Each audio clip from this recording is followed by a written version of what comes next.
Hi, I am Matthew Sergi. I teach here in the Department of English at the University of Toronto, and I specialize in medieval literature, specifically medieval drama. I teach courses on medieval and sometimes early modern drama here.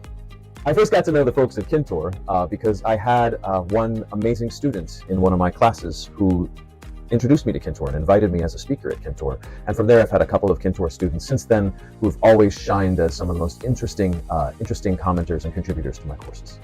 I've had the pleasure of appearing at Kintore as an invited speaker a couple of times now, and I've been so impressed by what Kintore does for young women. It offers them an opportunity, it seems to me, for both social engagement and intellectual engagement, and weaves those two together in such a productive way.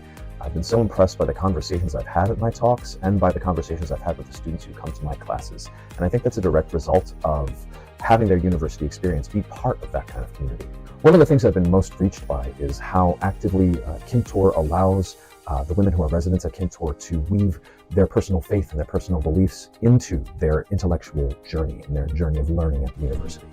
I'm not a man of faith myself, and I teach texts from the medieval past that are directly engaged with matters of faith. So there are perspectives that I lack and that I cannot see.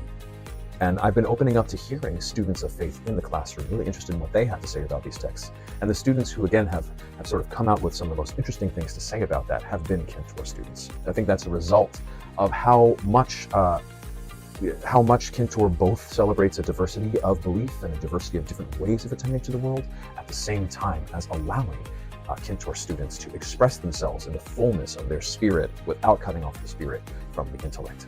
I'm grateful for that. I would say with some confidence that out of all of the university or university-adjacent campus institutions that I have engaged with at my time at U of T, Kintore College is one of the ones that just made me feel most at home. Part of being at university is not just about functioning together, but about being human together. That was actually the topic of the talk I most recently gave at Kintore. I was talking to Kintore about my experience in live drama and live theater and how crucial being in person and being together, human and human, in the room is. We did some really interesting exercises, including just reaching out and holding the hand of somebody, looking them in the eye and saying, "I am here." That's part of learning and something we miss way too often in our learning experience. I think Kintore, the community it creates, the in-person community it creates, offers its residents opportunities to bring touch, kindness, and welcoming together with the intellectual journey that we're all here on at university. And I appreciate that, both in the way they've welcomed me and in the way that they've produced some of the smartest students in the room a couple of times in my classes.